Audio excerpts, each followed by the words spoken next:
Hello everyone, this is Grace. It is November the 19th, 2020, and this is a little supplement to the previous study on Ezekiel 15. I forgot to read you the article by Sister White, and so this is the article.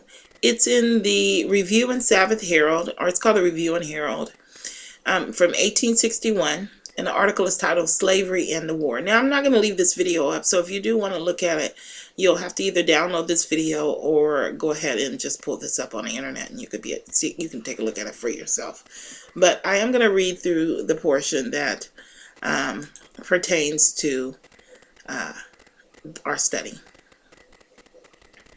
Actually, this is the second time I've done this.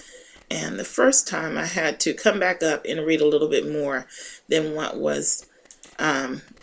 I thought was needed. So we're going to start up here and we're going to read down. It may not seem pertinent, but like I said, I had to read this part before. So let's go ahead and start up here.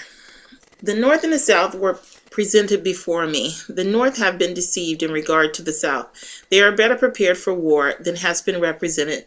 Most of their men are well skilled in the use of arms, some of them from experience in battles, others from habitual sporting. They have the advantage of the North in this respect, but have not, as a general thing, the power of endurance and valor that Northern men have. I had a view of the late disastrous battle at Manassas, Virginia. It was a most exciting, thrilling, distressing scene. The Southern Army had everything in their favor and were prepared for a dreadful contest. The Northern Army was moving on with triumph, not doubting that they would be victorious. Many were reckless and marched forward boastingly, as though victory were already theirs. As they neared the battlefield, many were almost fainting through weariness and want of refreshment. They did not expect so fierce an encounter. They rushed into battle and fought bravely, desperately. The dead and the dying were on every side. Both the North and the South suffered severely. The Southern men felt the battle, and in a little would have been driven back further still. Northern men were rushing on, although their destruction was very great. Just then an angel descended and waved his hand backwards. Instantly there was confusion in their ranks. It appeared to the Northern men that their armies were retreating, when it was not in reality so, and a precipitate retreat commenced. It seemed wonderful to me. Then it was explained that God had this nation in his own hand, and would suffer no victories to be gained faster than he ordained, and no more losses to the Northern men than in his wisdom he saw fit to punish the North for their sin. And what's meant by that is, previously in the article, she condemned the North. She was talking about the North had sinned in allowing slavery to go on for as long as it did. And in this battle had the Northern Army pushed their battle still further.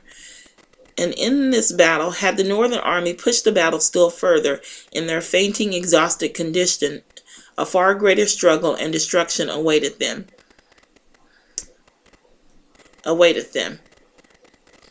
which would have caused great triumph to the South. God would not permit this and sent an angel to interfere.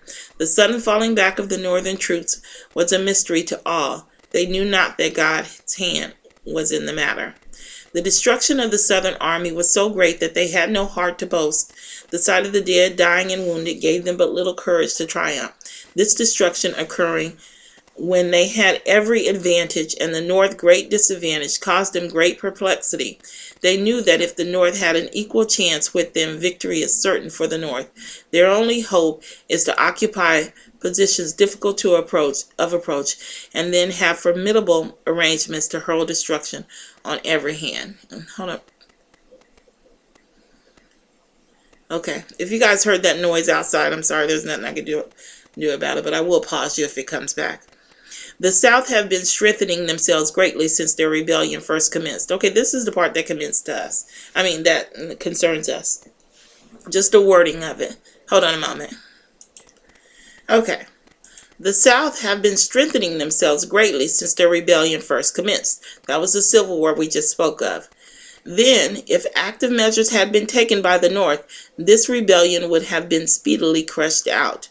But that which was small at first has increased in strength and numbers until it is a most powerful rebellion. Well, we've seen no sign of that rebellion since the Civil War. But I mean, I haven't anyway. So this still applies. Now it is the most powerful rebellion. Other nations are intently watching this nation. For what purpose I was not informed, and are making great preparations for some event. So the other nations are watching us. But we don't know what for. Well, we kind of do. We kind of do. The greatest anxiety now exists amongst our national men. They are in great perplexity.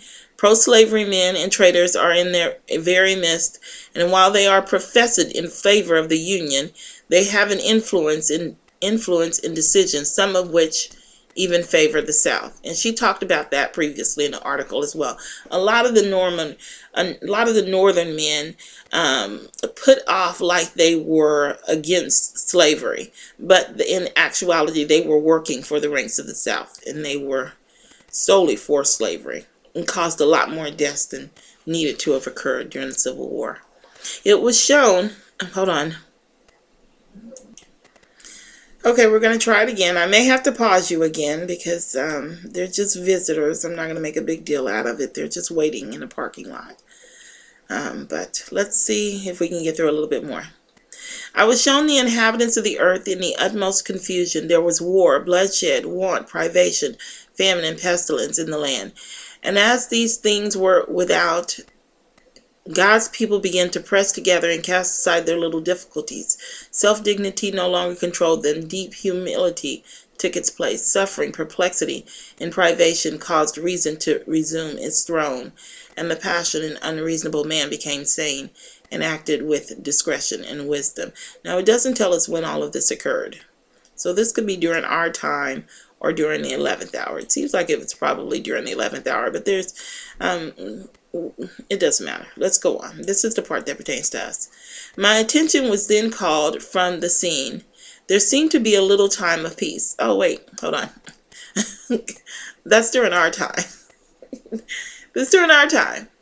Because during our time, we have that little time of peace where they're saying peace, peace.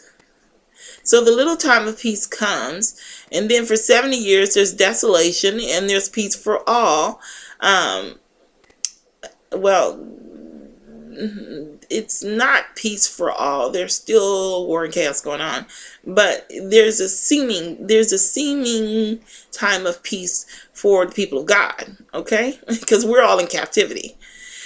So that's all that the Bible is pictured on, okay? So there seems to be a time of peace. Then the inhabitants of the earth were again presented before me, and everything was in the utmost confusion again. Strife, war, and bloodshed with famine and pestilence raged everywhere. Other nations were engaged in this confusion and war.